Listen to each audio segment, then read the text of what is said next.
Hola a todos y a todas. Continuamos con nuestro ciclo de diálogos, comunidades imaginadas, las universidades posibles, organizado por el programa de contenidos transversales acreditables de grado de la Facultad de Humanidades y Artes de la Universidad Nacional de Rosario.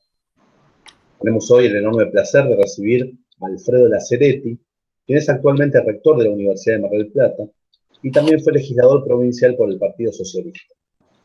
Nos acompaña el profesor Alejandro Vila, decano de la Facultad de Humanidades y Artes, y la licenciada María Emilia Vico, con quien coordinamos este programa. Mi nombre es Federico Gómez. Hola, buenas tardes. Alfredo, gracias por aceptar la invitación a participar de este ciclo. Para nosotros es un honor, presentación para los espectadores, contándonos sobre tu paso por la vida universitaria, tu experiencia en la política universitaria, desde un aspecto personal y afectivo, además desde el aspecto político.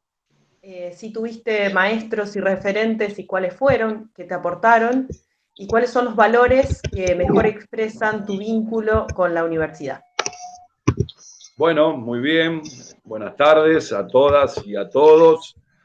Muchísimas gracias a la Facultad de Humanidades, a su decano Alejandro Vila, por esta invitación y a todos los amigos de la Universidad Nacional de Rosario.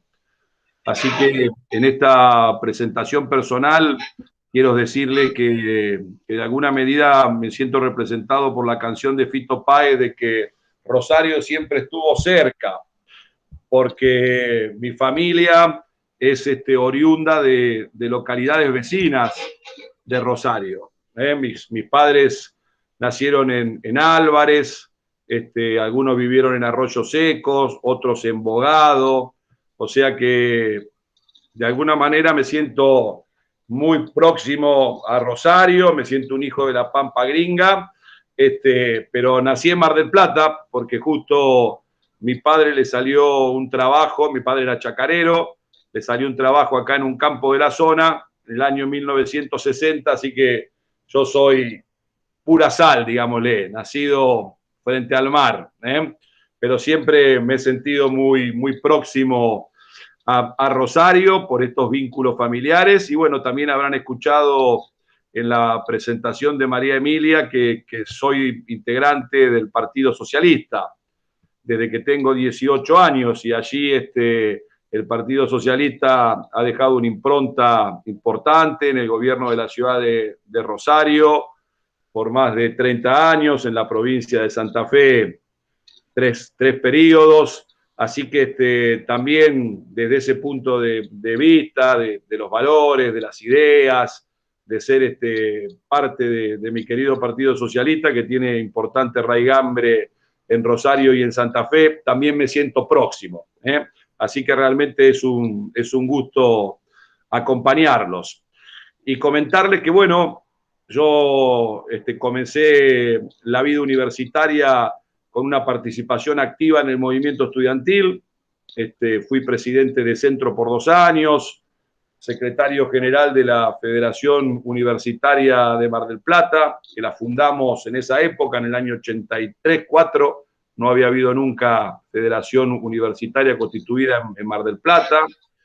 Y bueno, y justo coincidió con todo lo que fue el periodo de normalización primero de las universidades nacionales del 83 hasta el 86 y después, por supuesto, en lo que fue para la Universidad Nacional de Mar del Plata la primera experiencia democrática de asamblea universitaria que pudo elegir su propio rector. La historia de nuestra universidad comienza siendo una universidad provincial en el año 1960 y paralelamente y como resultado de las luchas de la laica y la libre, nosotros tuvimos una libre impulsada por el episcopado local de la ciudad de Mar del Plata que creó la Universidad Católica. Esas dos universidades convivieron hasta los primeros años de los 70, un periodo, como todos sabemos, muy convulsionado de la historia argentina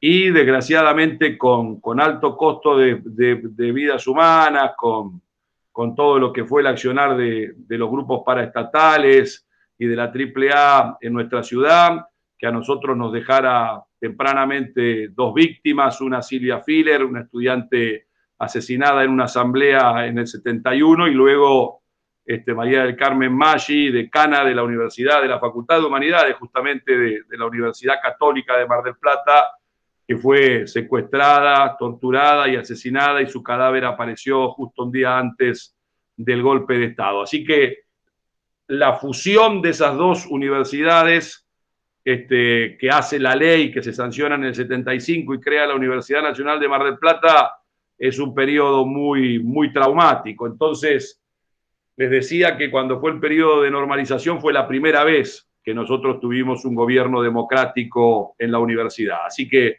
a mí me tocó ser parte de ese movimiento estudiantil, por supuesto participando activamente en la fila del Movimiento Nacional Reformista, y fui presidente del Centro de Económicas 2 años, como les decía, constituimos la federación, de la cual fui su secretario general, y también fui consejero académico y consejero superior.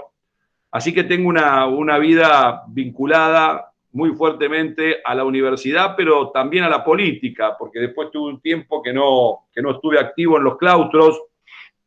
Me tocó representar a la juventud socialista y ser secretario general de la Internacional Socialista de Juventudes, así que estuve viviendo en Viena 4 años y, por supuesto, tratando de contribuir a organizar a los jóvenes laboristas, socialdemócratas y socialistas en distintas partes del mundo, en un periodo, bueno, muy, muy interesante por todo lo que significó la caída del muro de Berlín, por lo menos su parte positiva, las olas democratizadoras, no su parte negativa, que fue la imposición del modelo neoliberal.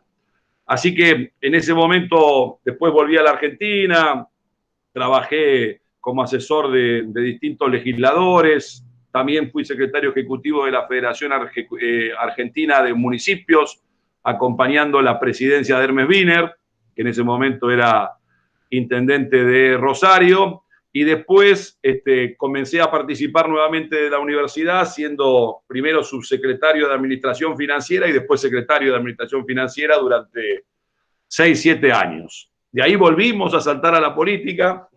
Fui electo diputado provincial por el Frente Amplio Progresista en el año 2011, del 2011 hasta el 2015. Luego volví a la universidad, a la Facultad de Ciencias Económicas, fui electo consejero superior, y en el año 2017 fui electo rector de la Universidad Nacional de Mar del Plata. Así que, como verán, es una vida universitaria en sus orígenes, pero también compartida con la militancia en el Partido Socialista, y bueno, y como todos ustedes saben, nosotros siempre abrazamos desde temprano los ideales del reformismo. Nos parece que fue el movimiento cultural, bueno, más importante de Latinoamérica en lo que fue la primera mitad del siglo XX. Así que nos hemos inspirado en esas ideas. Muchas gracias, Alfredo, por aceptar nuestra invitación, muy amable. Bueno, recién nos relatabas que toda tu vida prácticamente estuviste vinculado a la política universitaria también.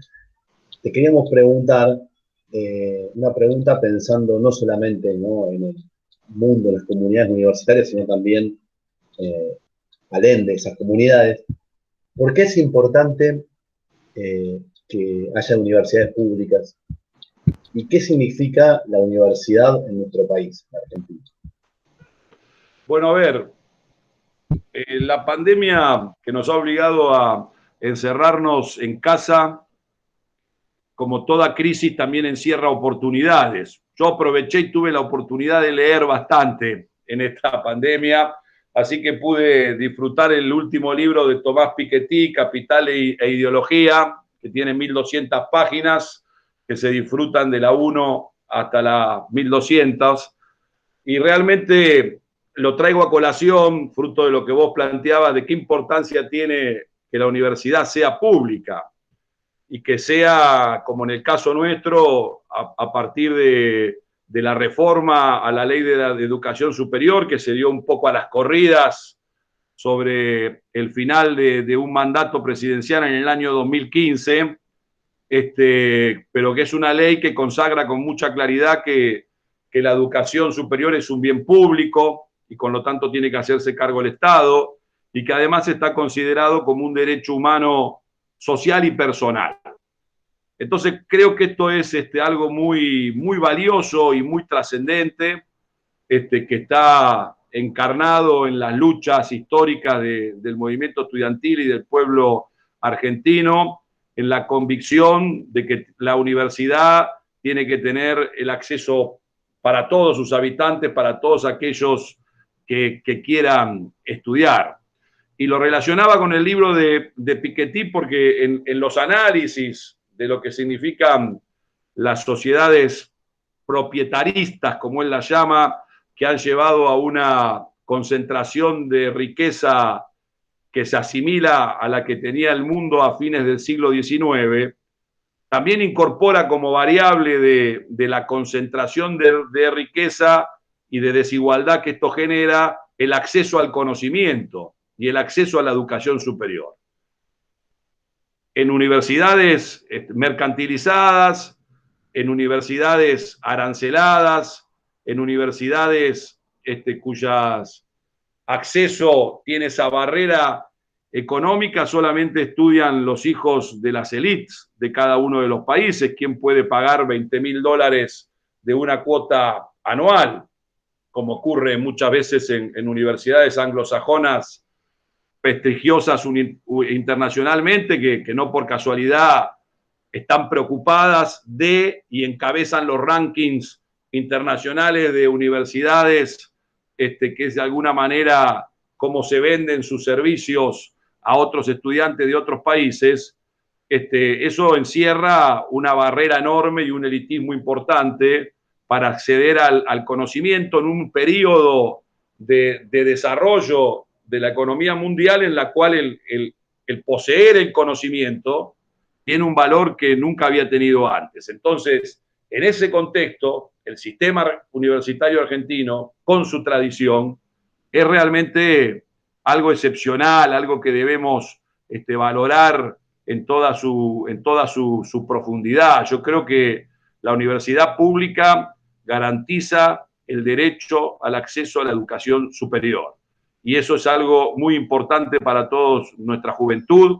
Y además, de esta forma, se constituye en un fabuloso canal social ascendente que permite que fluyan entre las distintas clases sociales y le da un dinamismo a la sociedad argentina que es muy importante. Por eso me parece que esto hay que valorarlo, y ahí no hace falta ir tan lejos, no hace falta compararse con universidades de Estados Unidos, basta con mirar del otro lado de la cordillera para ver las luchas que tuvo que dar y que sigue dando el movimiento estudiantil chileno y todas las fuerzas progresistas para que finalice el lucro en la educación superior, cuestión que se ha conseguido parcialmente con la reforma impositiva durante el gobierno de Bachelet, que permitió de alguna manera garantizar gratuidad a ciertos sectores en la educación chilena, no a todos. O sea que el hecho de tener una universidad pública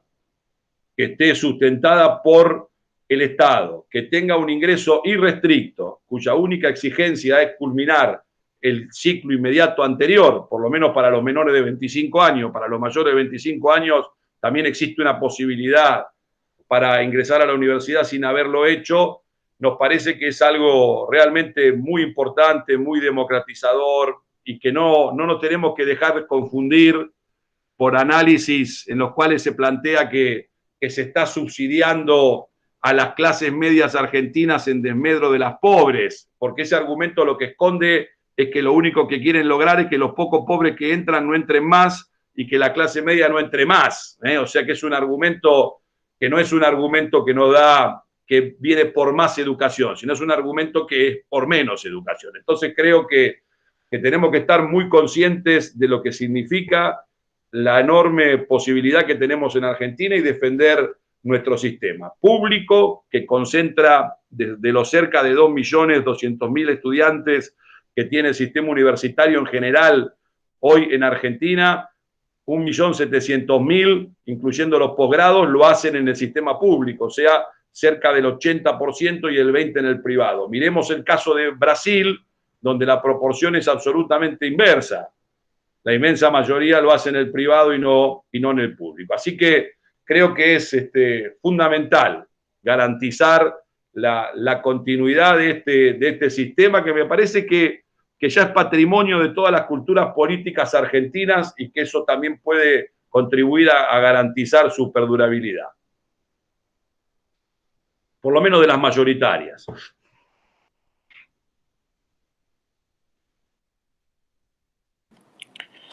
Bueno, buenas tardes a todos y a todas.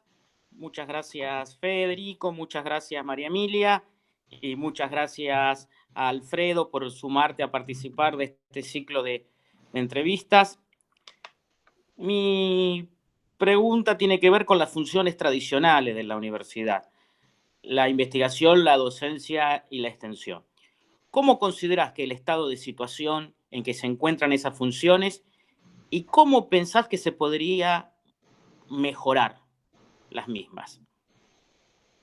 Bueno, a ver, vamos de a una. Con respecto a la función académica, yo quisiera hacer referencia en primer lugar a la oferta curricular. Yo creo que de algunas maneras, por múltiples razones, después si quieren las vemos en particular, pero creo que la oferta académica en la mayoría de las universidades argentinas está un poco fosilizada, un poco congelada en ofertas académicas que venimos manteniendo desde la 83 hasta la fecha, donde existen la mayoría de las carreras tradicionales, se ha innovado un poco con tecnicaturas, lo cual es muy positivo. Yo creo que eso es algo que hay que profundizar, creo que hay que tratar de generar una mayor oferta académica, si es posible con plazos menores de los clásicos 5 teóricos años que se traducen en 7 o 8 en la práctica, y que me parece que lo que contribuyen es a alejar a los estudiantes del ingreso a la universidad, porque ven una salida laboral muy lejana, y me parece que necesitamos de alguna manera lograr carreras más cortas, que den respuestas más a las necesidades de la sociedad. Y digo de la sociedad y no del mercado. El mercado es una parte de la sociedad. También hay que darle respuesta, pero no es exclusivamente. Y entonces me parece que necesitamos en ese aspecto tener un mayor dinamismo para reciclar esa oferta académica. Eso por una parte. Por otra parte, creo que este salto que tuvimos que dar a la virtualidad, fruto de la pandemia, me parece que por supuesto no va a cambiar la naturaleza presencial del sistema universitario en Argentina, pero sí puede incrementar un porcentaje de virtualidad mayor en el dictado de las carreras. Me parece que sobre todo la comunidad docente le ha perdido el miedo a la virtualidad, y me parece que esto de alguna manera puede servir para complementar la presencialidad, como para generar mayores facilidades para quienes trabajan que también puedan estudiar. O sea que me parece que esto nos va a dejar un saldo que habrá que capitalizar después de que pase la pandemia, teniendo unos porcentajes, si se quiere, mayores de presencialidad y de virtualidad. Entonces, renovar la oferta académica, aprovechar esta virtualidad, creo que nos va a venir bien para refrescar un poco todo lo que es la enseñanza, que también, por supuesto, va a tener nuevas pedagogías y nuevos procesos de enseñanza y aprendizaje. En lo que se refiere al tema de la investigación, también aquí tenemos que ser muy conscientes de que la investigación, en general, en todos los países del mundo, comienza con altos porcentajes de inversión estatal y luego de algunas décadas comienza a sumarse la inversión privada. Entonces hay inversión estatal en lo que es la producción de ciencia y el conocimiento, o sea que lo paga toda la sociedad, y muchas veces después hay apropiación privada de los beneficios del conocimiento que no vuelcan a toda la sociedad. Pero digo, eso es algo que excede la universidad, pero que hay que plantearlo.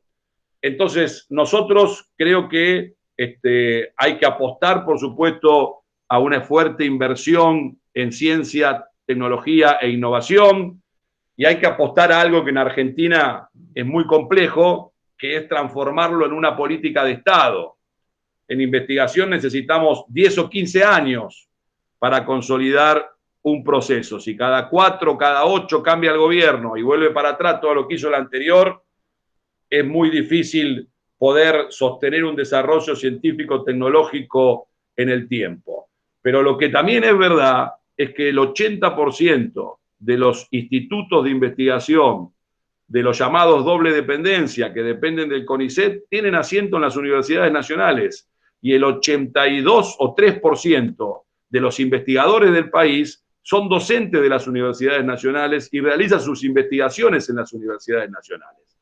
Yo creo que este peso que tiene el sistema universitario público argentino en la investigación a veces no se refleja tanto en los organismos donde se toman las decisiones acerca de la investigación. Creo que eso es algo que hay que mejorar.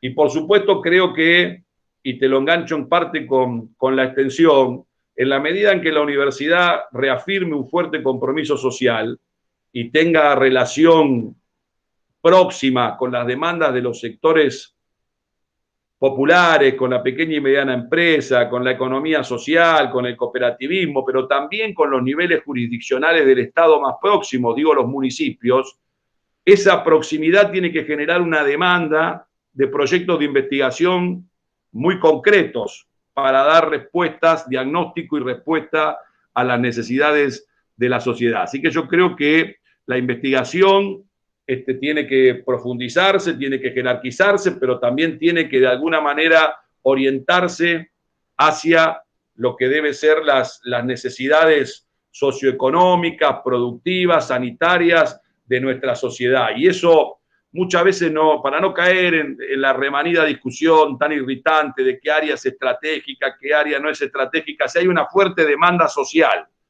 a la universidad y la universidad sale de esa torre de cristal y se acerca a la gente y dialoga institucionalmente a través de lo que pueden ser consejos sociales, esa demanda va a orientar la investigación sin lugar a dudas. Y por supuesto, nosotros tenemos que seguir trabajando para desarrollar el concepto de la extensión universitaria. Nuestra universidad trabaja mucho y jerarquiza mucho el tema de la extensión ya desde hace mucho tiempo atrás.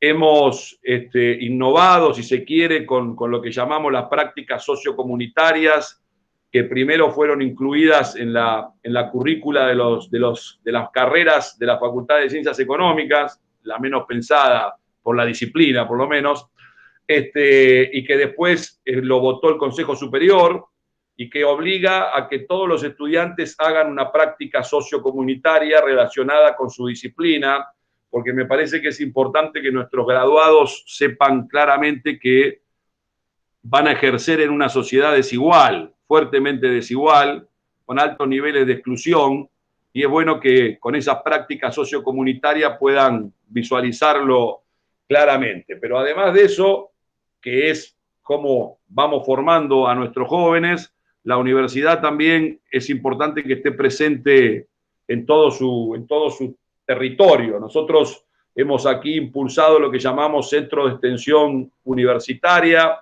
Ya tenemos 10, 7 en los barrios más alejados del centro tradicional de la ciudad y 3, uno en cada uno de los 3 municipios vecinos, Balcarce, Miramar y Mar Chiquita.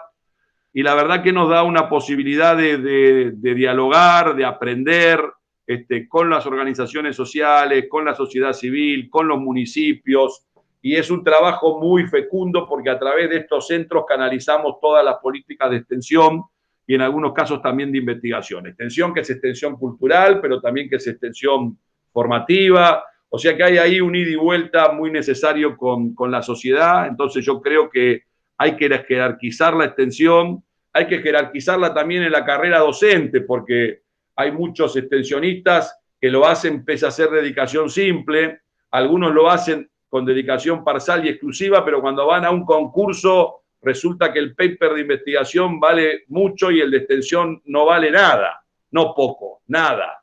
Entonces creo que me parece que hay que incluir eso también como un hecho importante de la vida universitaria, jerarquizar en ese aspecto la extensión. Nosotros aquí tenemos en la universidad fondos de investigación y fondos de extensión.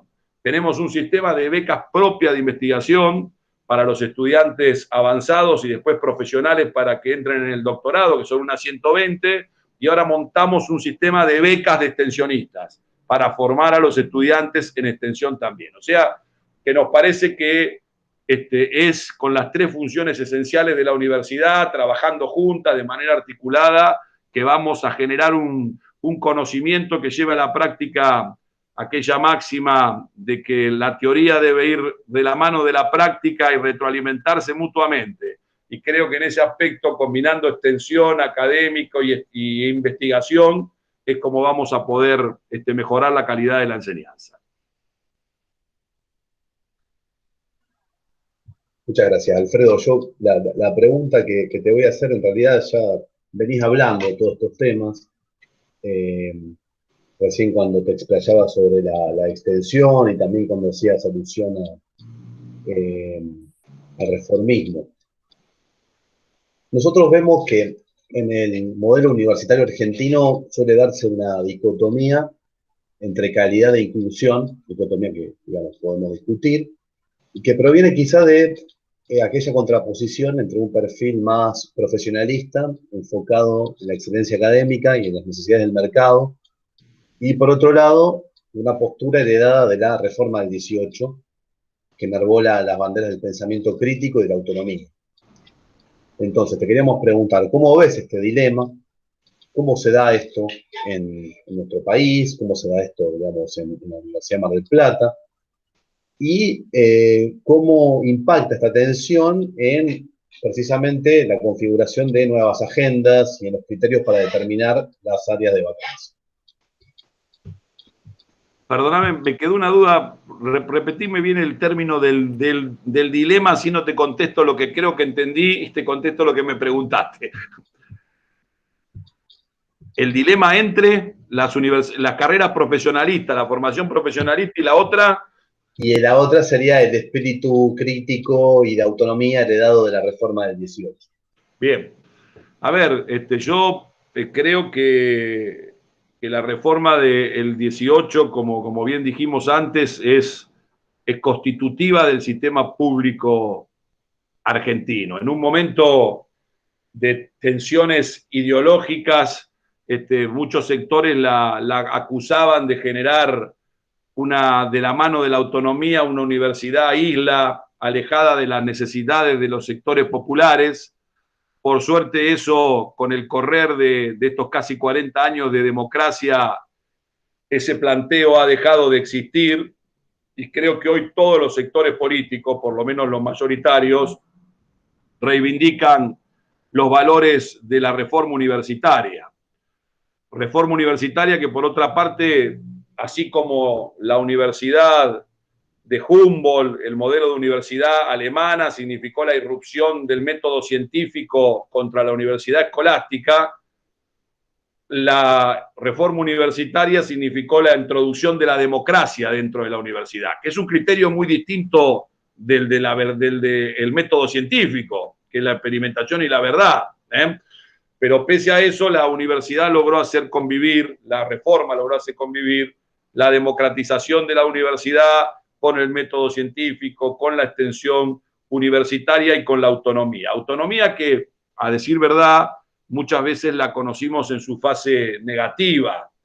La autonomía, como están las libertades negativas que defienden al hombre de la opresión del Estado, la autonomía considerada negativamente contra la injerencia del Poder Ejecutivo en los planes de estudio, en la designación de los docentes, pero también hay como hay libertades positivas, hay una autonomía positiva, que es la autonomía de generar una universidad con un fuerte compromiso social, próxima al mundo del capital y del trabajo, próxima a los movimientos sociales, próxima a los municipios. O sea que hay una universidad autónoma que tiene que tener esa voluntad de vincularse y estar próxima a las necesidades de la gente. Creo que eso es un enorme capital. Yo he visto últimamente algunas encuestas de opinión en las cuales se pregunta a la sociedad cuáles son las instituciones más prestigiosas, y la universidad siempre está o primera o segunda, creo que primera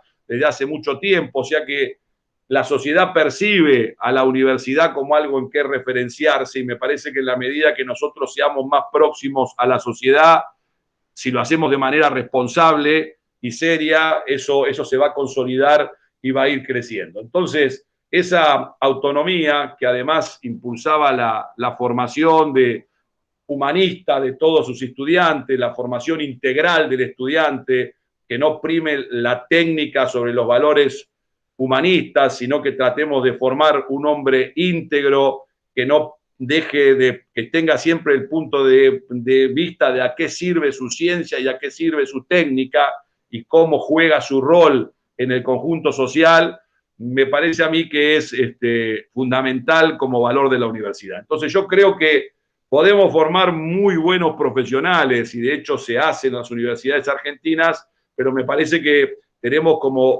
que tener como objetivo fundamental generar mejores seres humanos, íntegros, conscientes del tiempo que les toque vivir, que tengan una profunda formación democrática, de respeto de los valores y de los derechos humanos, que creo que ahora hay que sumarle sin ninguna duda de los derechos ambientales y de la preservación de nuestro planeta, porque me parece que tenemos que tener profesionales que dentro del ejercicio o de la profesión que han elegido ejercer tengan también esta visión global, para poder orientar su práctica concreta.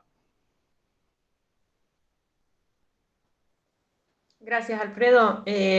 Sigo con una pregunta que un poco ya fue contestada, tiene que ver con la pandemia. ¿Cuáles fueron los desafíos que implicó la irrupción de la pandemia para la universidad? Por un lado, más allá de la virtualidad, o no solo la virtualidad, la implementación de la virtualidad, y también si dejó en evidencia problemáticas anteriores y que ya se arrastraban un poco, la irrupción de la virtualidad, ¿no? Si dejó más en evidencia.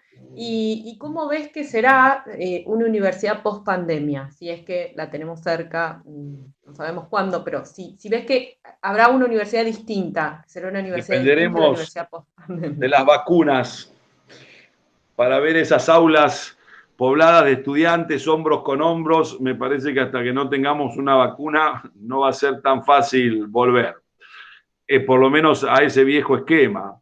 Yo creo que la pandemia, de alguna manera, como te decía antes, es una crisis enorme, que va a tener un impacto económico, social, y sobre todo también va a tener un impacto en las conductas de la persona. Creo que no ha sido gratuito estos meses de encierro y aislamiento para todas nuestras cabecitas, y nuestra manera de percibir la realidad. Digo, que va a ser algo que va a tener muchas consecuencias, en todo sentido, pero que también, como todas las cosas, ha permitido desarrollar nuevas habilidades y nuevas capacidades.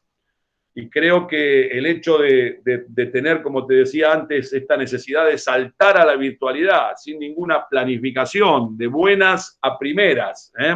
Empezamos a mediados de marzo, bueno, va a durar 15 días, salió por ahí la UBA a decir que las clases empezaban el 1 de junio.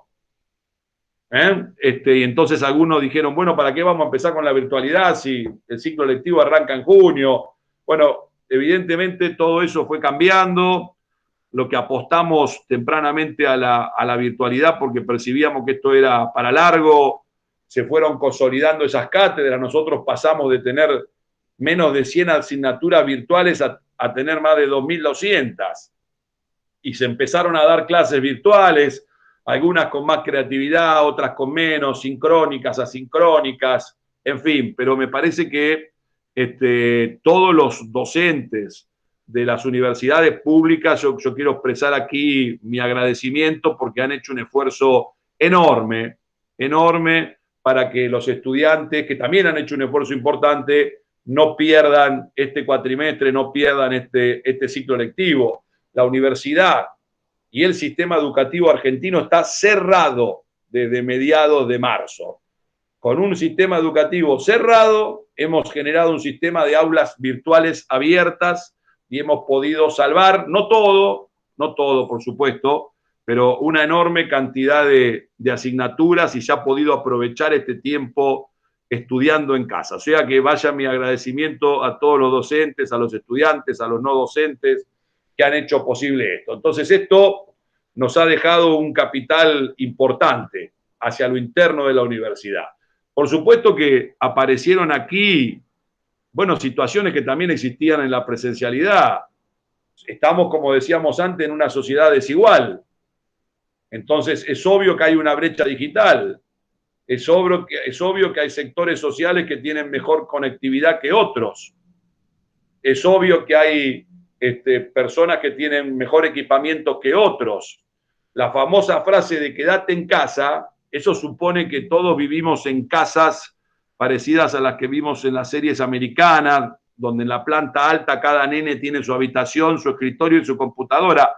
No es la realidad de la mayoría de nuestro país. Entonces, el quedarte en casa en algunos casos ha sido muy dificultoso. Entonces, hemos tenido que dar asistencia a la conectividad, hemos tenido que dar becas de alimentos porque los comedores están cerrados, hemos tenido que tener alguna capacidad de respuesta para minimizar solamente eso, esa brecha digital y esa desigualdad que es típica de la sociedad en la que estamos y que la virtualidad no ha hecho más que resaltar mucho de esos rasgos. Pero también ha mostrado de alguna manera la mejor cara de la universidad hacia la sociedad y su compromiso social. Yo creo que seguramente en la UNR habrá un montón de ejemplos, no solo la construcción de respiradores, sino muchísimos otros más, de compromiso universitario, de estar cerca de la gente, de producir alcohol en gel, tapabocas, de dar asistencia psicológica, de los estudiantes de medicina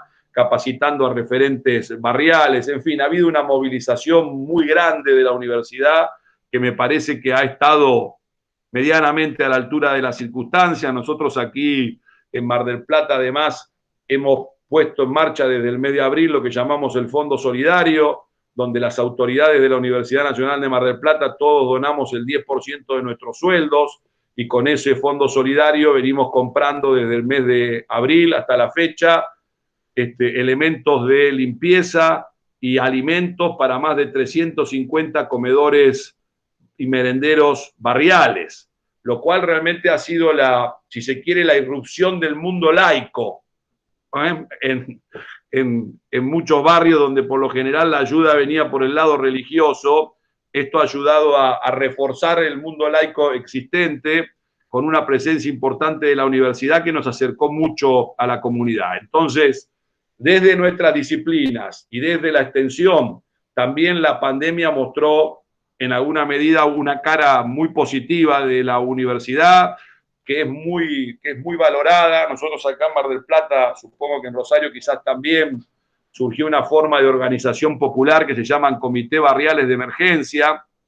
Son espacios que existen en cada barrio donde participan el médico que coordina la sala de salud municipal, el representante del centro de extensión universitario, los representantes de las vecinales, los movimientos sociales, los comedores, y ahí se discute no solo la cuestión alimentaria, sino también ejes como la violencia de género, y muchos temas relacionados como la cuestión de género, incluso el manejo de la cuestión de las menstruaciones y capacitar a la gente en nuevos mecanismos como la copa menstrual o de las cosas que hemos comprado han sido para higiene femenina. Bueno, han surgido un montón de necesidades que surgen porque la universidad está ahí, porque escuchamos, porque aprendemos, y con este fondo solidario hemos ido a aportar mínimamente, pero con mucho esfuerzo, algún aporte a los sectores más castigados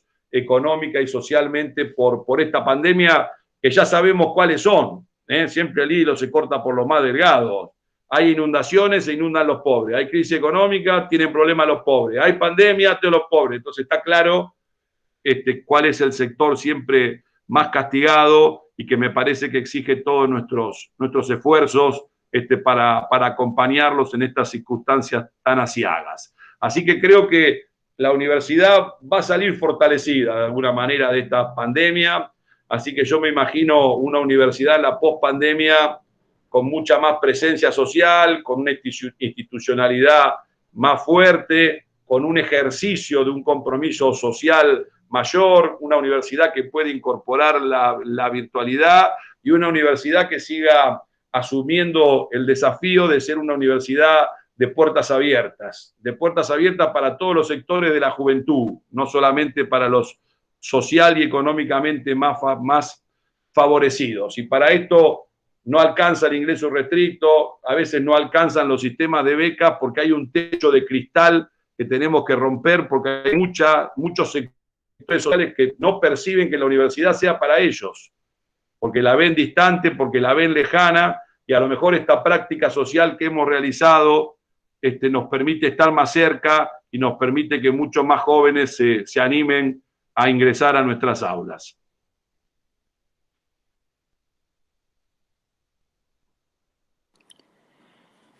Alfredo, hace un ratito nomás mencionaba que la reforma universitaria significó el ingreso de la democracia en esa vida institucional.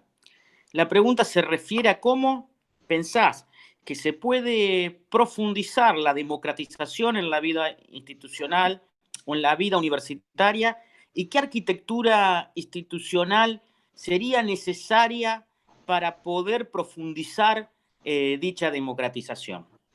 Y también, en relación a esto, ¿qué rol cumple la gestión en el nivel universitario? Bueno, a ver, yo creo que la gestión, arranco por el final, cumple un rol que cuando se hace bien para el mundo futbolero es como el árbitro que dirige bien, no se nota, pero todo fluye. Me parece a mí que la gestión tiene que garantizar el funcionamiento de las actividades esenciales de la universidad. Entonces, la gestión tiene que garantizar todo lo que es la renovación y el funcionamiento de la infraestructura, que es un enorme desafío, dado a veces los escasos presupuestos que hay y además el crecimiento de la cantidad de estudiantes que muchas veces no es acompañado del crecimiento de la infraestructura. La gestión tiene que acompañar facilitando todos los procesos y también promoviendo lo que yo creo que es fundamental, una forma de gestión que esté basada en la planificación. Una planificación, por supuesto, que tiene que navegar en aguas turbulentas, ¿no?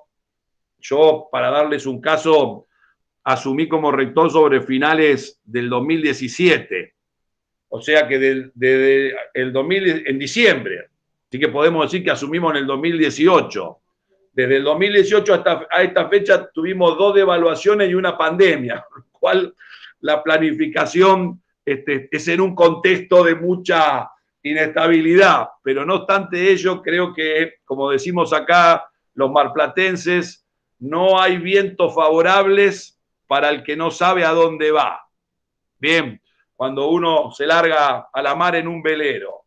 Entonces, creo que es fundamental en ese sentido planificar. Nosotros, ni bien asumimos, pusimos en marcha el plan estratégico participativo. La palabra participativo no es un aditamento, fue genuinamente así. Fuimos muy cuidadosos de todos los balances políticos, de género, de facultades, de disciplinas, para que todo el mundo se sintiese parte de ese proceso. Creo que fue muy positivo. Nos permitió crear una serie de comunes denominadores de toda la comunidad, como para orientarnos hacia dónde vamos. Y esa planificación también le da un sentido a toda la comunidad y eso también tiene que hacerlo una gestión. Y también, por supuesto, la gestión, aparte de, como le dije antes, de garantizar las funciones esenciales, tiene que tener la capacidad, como ocurre en todo sistema, de percibir qué pasa en el macrosistema. Nosotros es la comunidad universitaria, pero es la comunidad universitaria no en un vacío, es la comunidad universitaria en una sociedad. Entonces la gestión tiene que tener la capacidad de percibir las tendencias de la sociedad, las demandas de la sociedad, los tiempos políticos, los tiempos económicos, qué rol tiene que jugar la universidad. Eso también forma parte de esa tarea de gestión. Pero dicho todo esto, no quiero sustituir lo que creo que es la esencia de la universidad, investigar, extensión e investigación. Pero creo que hay un rol importante para poder jugar allí. Y en lo que se refiere a la cuestión de la democratización que vos planteabas, bueno, eso siempre está abierto. Siempre podemos ser más democráticos de lo que somos. Yo de eso no tengo la menor duda.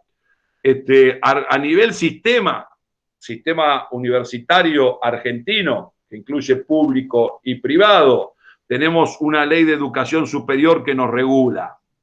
La ley es una ley que por la cantidad de artículos uno puede plantear que es reglamentarista, pero de alguna manera fija o deja un amplio espacio para que los estatutos de cada una de las universidades se muevan dentro de ello.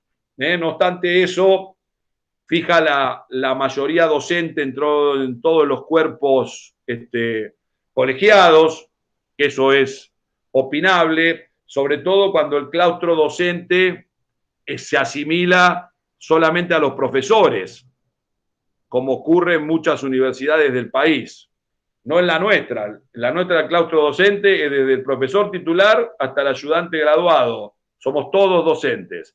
Pero hay otras universidades donde docentes son únicamente los profesores y los ayudantes entran por el lado del claustro de graduados o tienen un representante como tal. Entonces digo, la ley de educación superior tiene esa traba. Yo creo que eso habría que discutirlo para dar más libertad, si se quiere, a los estatutos. Después plantea el mandato de los rectores, el tiempo, le pone un mínimo de 3 años y no le pone límite a la reelección. Creo que eso está mal. Me gustaría que la ley marco le pusiera un límite a la reelección, porque hay estatutos que lo tienen y otros que no. Y entonces hay universidades donde hay, rectores que hace un tiempo largo que son rectores, y a mí me parece que escoba nueva barre bien.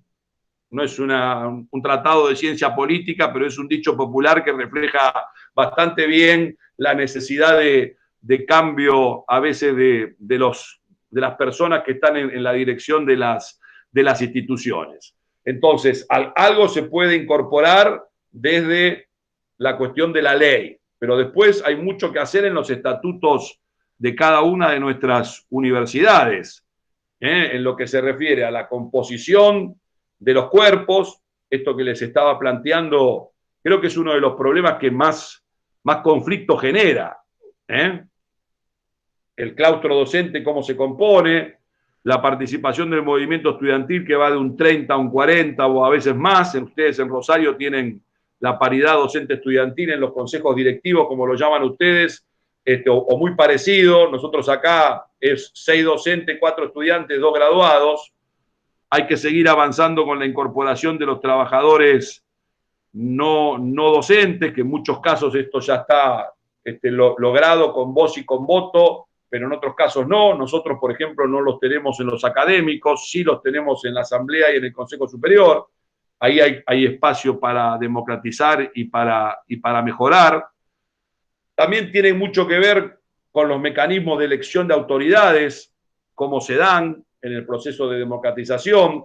Hubo una tendencia que ahora está un poco a la baja, porque lo que yo les quiero transmitir, he estudiado bastante el tema de los sistemas electorales, que no hay ningún sistema electoral perfecto, todos tienen bondades y problemas o limitaciones. y por eso tiene mucho que ver con el contexto histórico en el que esos sistemas se implementan, con las tradiciones, con las culturas políticas.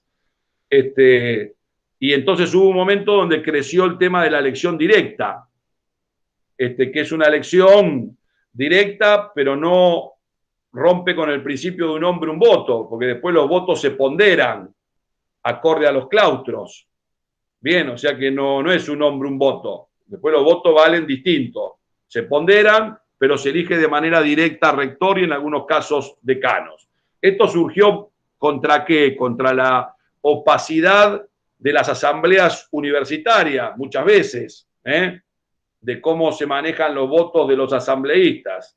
Bueno, nosotros hicimos la última reforma de estatuto en el año 2013, digo nosotros, Universidad Nacional de Mar del Plata, y buscamos un mix entre estos dos sistemas, que es el tema del mandato electoral. Yo fui el primer rector electo con el nuevo estatuto, que tuvo un plazo de 4 o 5 años para implementarse.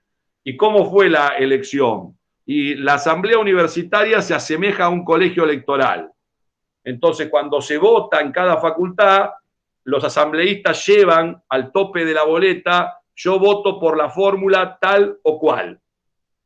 Bien, entonces cuando entramos a la asamblea, los electores tienen un mandato. Bien, entonces eso le da mucha mayor transparencia. Solamente quedan liberados en la segunda vuelta aquellos cuyos candidatos no pasan al balotaje definitivo. El resto tiene que seguir votando por lo que llevó en la boleta. Entonces eso limita la opacidad de la asamblea tradicional, no es la elección directa, mantiene la elección de los claustros, pero es un sistema más, vuelvo a decir, cada uno tiene que ver en su comunidad dónde es posible llevar una mayor democratización. Queda ver si no vale la pena incluir los cupos de géneros en la conformación de las listas, y eso, dada la feminización de la educación superior, lo digo en defensa de los hombres prácticamente, porque si no vamos a tener menos del 50% en todos los órganos colegiados de la universidad. Pero no, digo, creo que por suerte en la universidad hay una participación muy, muy importante de las mujeres, pero bueno, a lo mejor esto se puede institucionalizar, se puede fortalecer, sobre todo en aquellas carreras donde la matrícula sigue siendo más baja. En fin, existen múltiples ámbitos donde podemos ir mejorando la democracia universitaria. Dicho esto, y poniendo a la universidad en el contexto de la sociedad argentina, y yo creo que somos una de las instituciones más democráticas de la sociedad argentina. Votamos cada 2 años, tenemos gremios de estudiantes, gremios de trabajadores, gremios de docentes, convivimos en una institución que es bastante horizontal, que tiene una democracia de proximidad. De eso podrá dar testimonio también Alejandro. Nosotros no tenemos 40 personas entre el docente y el decano. Somos docentes, andamos por los pasillos, nos preguntan, nos dicen, nos cuestionan en buena hora, en buena hora. Entonces creo que hay que mejorar, pero ser consciente de que tenemos una hermosa institución que es muy democrática y que viene funcionando muy bien. Gracias, Alfredo. Para terminar, voy a realizar 2 preguntas. Una que tiene que ver con cómo se encuentra la internacionalización de la educación superior en la universidad y cómo piensa y cuáles son las estrategias para democratizar la internacionalización de la educación superior. Esa es una. Y la otra, que surgió de la presentación, le quería pedir una reflexión por el paso por la Unión Internacional de Juventudes Socialistas, pensando en retrospectiva el rol de las juventudes. ¿Cómo ves el rol de las juventudes y de los estudiantes en lo que es la política universitaria y en la política actualmente? ¿Tenemos una hora a mano? No, una reflexión. No, bueno, vamos a tratar de hacer breve. Yo creo que la internacionalización de la educación superior es muy importante, pero por supuesto vale la pregunta, ¿qué internacionalización? Y hacia qué apuntamos. La Universidad Nacional de Mar del Plata, junto a la Universidad Nacional de Rosario y a otras cerca de 15 universidades argentinas, formamos parte de la Asociación de Universidades del Grupo Montevideo. Y yo creo que esto es una asociación muy importante porque funciona, porque es la que nos permite hacer intercambio estudiantil de docentes y de no docentes en los países del Mercosur, más Chile y Bolivia. Es una asociación de universidades públicas y es una asociación, como le dije antes, que no se ha quedado en la declamación, como muchas veces pasa en una gran parte de organizaciones internacionales, sino que ha posibilitado los pocos intercambios que se realizan. También otro programa que ha sido muy positivo es el programa PILA, que promueve el intercambio de docentes y estudiantes entre México, Colombia y Argentina. Es otra cosa muy positiva. Entonces, yo creo que esas experiencias que les traje a colación son maneras de implementar algo que para mí es fundamental. Yo creo en la integración regional, creo en el Mercosur y creo en la integración de América del Sur en una primera instancia, y creo que la integración no puede ser solamente económica, no podemos quedarnos en una zona de comercio común, tenemos que intercambiar entre nuestras culturas y para eso es fundamental el intercambio entre docentes, estudiantes en las universidades públicas de la región, porque esto que parece algo mínimo o un turismo de estudio, eso es una mirada muy cortoplacista, muy mediocre. Yo lo veo como semillas de integración. Hoy o mañana nuestros profesionales van a jugar roles distintos en sus sociedades y el hecho de haber estudiado en Brasil, haber estudiado en Chile, en Bolivia, en Uruguay, nos deja vínculos, nos deja amigos, nos deja contactos, nos deja relaciones, o sea, contribuye a ese entramado que tiene que darle sustento a la integración. Y me parece a mí que lo lógico es que empiece por nuestra región. Por supuesto que después tenemos muchos contactos con Europa, particularmente nosotros que tenemos tantos vínculos frutos de los enormes flujos migratorios de fines del siglo XIX y principios del XX, y que hace que también tengamos un fluido intercambio, que también a veces se da con las universidades americanas, pero creo que tenemos que priorizar ese intercambio regional. Esas instituciones existen, son muy positivas y yo entiendo la internacionalización de la educación superior en este sentido, de abrir la cabeza en lo que se refiere a la dimensión espacial. No solo pensar en Argentina, sino pensar regionalmente, pensar internacionalmente. Y para eso ayuda mucho irse a estudiar a otro lugar por un tiempo. Y me parece que eso es muy positivo y algo que debemos promover y alentar y tratar de hacerlo. En este sentido, nosotros íbamos a organizar en marzo de este año la segunda Feria de Educación Superior Argentina, FIESA. Estaba prevista en Mar del Plata en el mes de marzo. La primera se hizo en Cuyo con algunas particularidades. Esta segunda se iba a hacer en Mar del Plata y la hizo propia el Consejo Interuniversitario Nacional, o sea que es la feria del Consejo Interuniversitario Nacional que se hace en Mar del Plata y de hecho hemos decidido hacerla cada 2 años.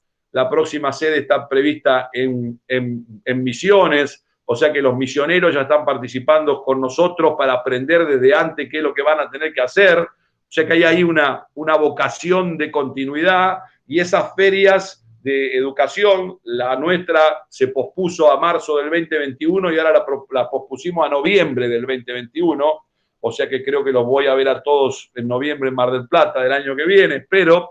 Y esas ferias son espacios para esto, para promover y para difundir el valor que tiene la internacionalización, la posibilidad de estudiar en otro lugar que yo juzgo muy importante, tanto para nuestros jóvenes como para algunos docentes que hagan la experiencia, y también está previsto el intercambio de los trabajadores universitarios de no docentes, así que también eso es muy positivo, para darnos cuenta de que hay más de una manera de hacer bien las cosas, de que no todo se hace como lo hacemos cotidianamente, sino que tenemos mucho que aprender y que compartir con otros. Así que bienvenida la internacionalización. Y bueno, y esto por supuesto que esta mirada tiene que ver con la última parte de tu pregunta. Yo fui parte de una organización internacional, que debo decir que fue una experiencia, bueno, que me marcó para toda la vida, el hecho de vivir 4 años en otro país, pero no solo eso, sino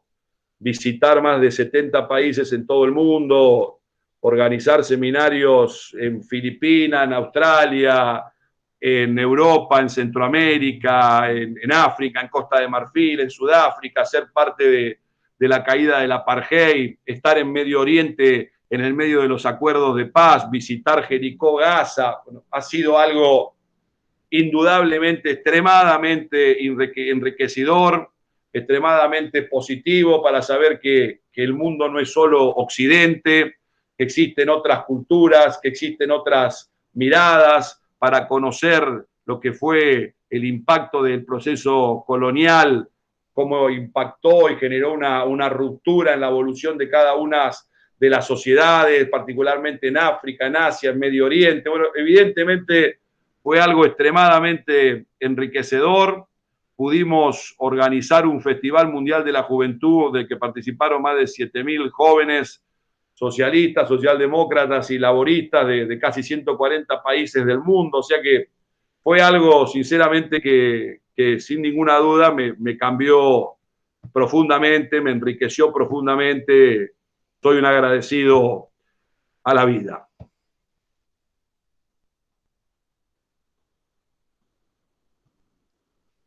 Gracias, Alfredo. Te agradecemos muchísimo la participación y bueno, obviamente que seguiremos en otra oportunidad conversando sobre los desafíos de la universidad y de la educación superior. Muchas gracias a ustedes por la invitación. Realmente ha sido un gusto y los felicito por la iniciativa. Hasta la próxima oportunidad. Ya nos veremos o en Rosario o en Mar del Plata. Muchísimas gracias, Alfredo. Un placer. Muchas gracias, un placer. Igualmente.